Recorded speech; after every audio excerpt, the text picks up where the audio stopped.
Good afternoon. I am not Bernie Sanders. I want to thank Jeremy Ben-Ami. I want to thank the J Street Board of Directors and all the volunteers for inviting me to this incredible gathering. I want to thank all of you for advocating for democracy and for diplomacy, especially in these trying times. I'm here today because I'm a progressive. I'm here today because I'm a Jew. And I'm here today because I believe in Israel. And I believe that the United States must continue to safeguard Israel's right to exist and its right to flourish. As a nation, we should protect Israel from daily threats and make sure that the Israeli military is the strongest in the region so that our allies never face a fair fight. I also believe that the best answer to any challenge to Israel's long-term security is two states, one for the Israelis and one for the Palestinians. And I'm here especially because I worry that people are starting to abandon this idea. Leaders here in Washington and in Israel have started to play coy about their support for the two-state solution, even redefining it. Increasingly, they have taken action that erodes the path forward. But there is only one path to a lasting peace. There is only one path that maintains Israel's status as both a democracy and a nation-state of the Jewish people, and that path is two states. And that is why this conference is so important, and that's why J Street is so important. You are one of the clearest voices calling for the two-state solution at a time when Israel's supporters stand between a rock and a hard place. On the one side, you have the most right-wing government in Israel's history. On the other, you have a growing number of people in the United States who confuse disagreement with disloyalty.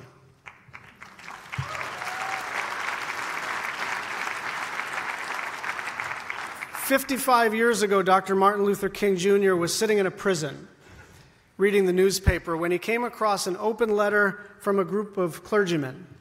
The letter was to him. It criticized Dr. King for coming to Birmingham to protest. And so he wrote them back. He said, "I'm here because injustice is here." And he went on to compare himself to the Jewish prophets who left their villages to travel far and wide to tell people, "This is what the Lord says." Like them, Dr. King felt compelled to carry the gospel of freedom beyond his hometown. Dr. King finished that letter from the Birmingham jail 55 years ago today. And his words are just as important now as they were in 1963. They remind us not to stay home and stay silent when we see injustice. And they also remind us that the American instinct will always be to confront injustice wherever it may be. And that's why President Truman supported the creation of Israel. There were lots of reasons for him to simply stay out of it, to leave it to the British or to the United Nations. But he could not stand to see Jews languish in the concentration camps. He knew that the only way forward was for the United States to support the creation of the State of Israel. But today, U.S. support for Israel is in danger, and the threat comes from two places. First, it comes from anti-Semitism here in the United States, which has become a flood tide. In 1 year, anti-Semitic incidents have increased by nearly 60%. And frankly, it's coming from all sides. Philip Spencer, an emeritus professor of Holocaust and genocide studies at Kingston University, has documented how the Nazis were able to build a movement based on anti-Semitism. It's because the political parties never pushed back, not the Social Democrats or the Communists in Germany, and not the resistance across the continent. We've got to remember this, because the obscene call of anti-Semitism must be condemned every time it is heard.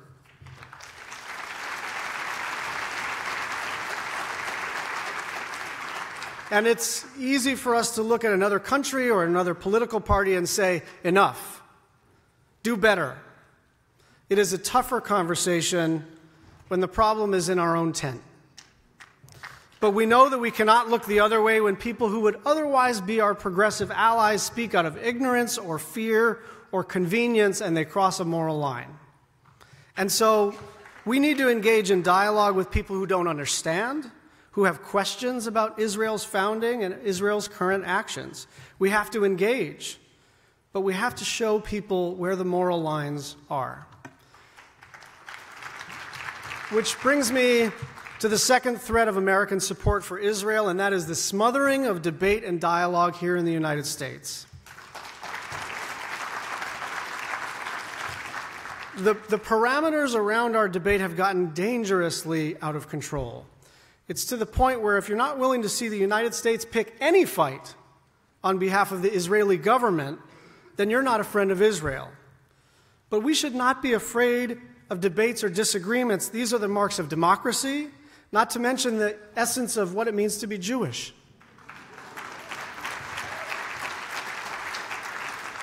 Growing up in Honolulu, my dad argued about Israel with the head of my religious school, who argued with my rabbi, who argued with me. When I traveled to Israel with the National Federation of Temple Youth, I argued with my friends about Israel.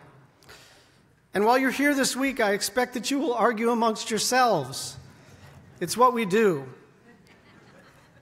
We are not a monolith on these issues. That's the antithesis of our tradition as Americans and as Jews.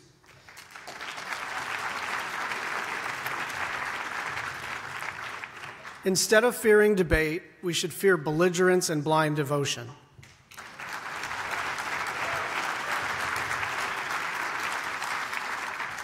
Scott Perlow, a rabbi of the Sixth and I congregation, has talked about the beauty and ethical understanding that Jewish homelessness has given us throughout history.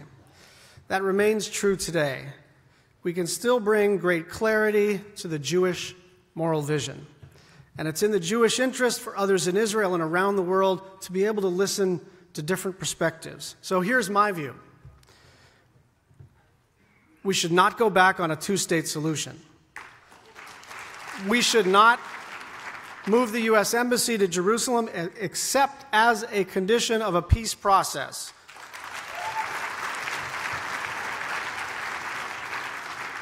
We should not pull out of the Iran deal, which is the only thing keeping nuclear weapons out of the hands of our enemy.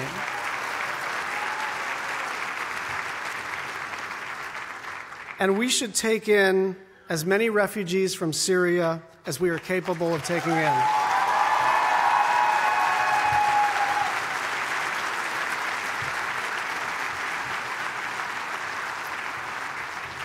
And if you don't agree with every single one of my views on Israel or American foreign policy, that's okay. We can carve out some space in the American political sphere for a difference of opinion.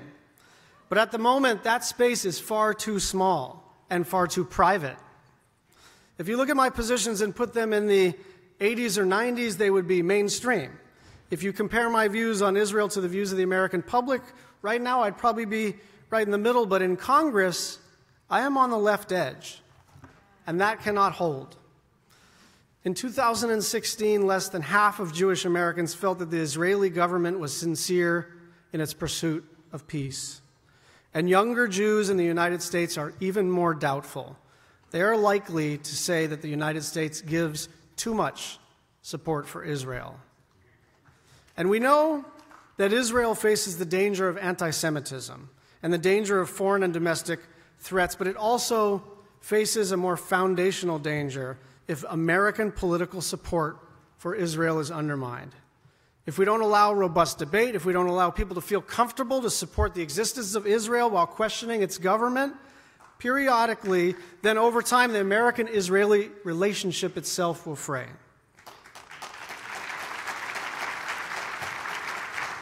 And so I'm committed to making the Democratic Party a big tent pro-Israel party where there's room for everyone from Bernie Sanders to me to Chuck Schumer.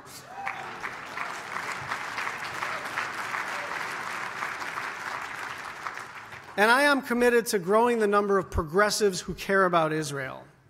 But we do have a lot of work to do. As Dr. King wrote in his letter from Birmingham, Human progress does not roll in on wheels of inevitability. Progress for Israel, progress for democracy, and progress for peace will only come if we do the hard work and we do it ourselves. We are in a moment when the work is daunting. At times it feels like a worst-case scenario. But if there's one thing that I've learned from the past 15 months, it is this: the voices of the American people make a difference. They can keep our country on track, and as long as you continue to raise your voices, we will make progress together. Thank you for all you do.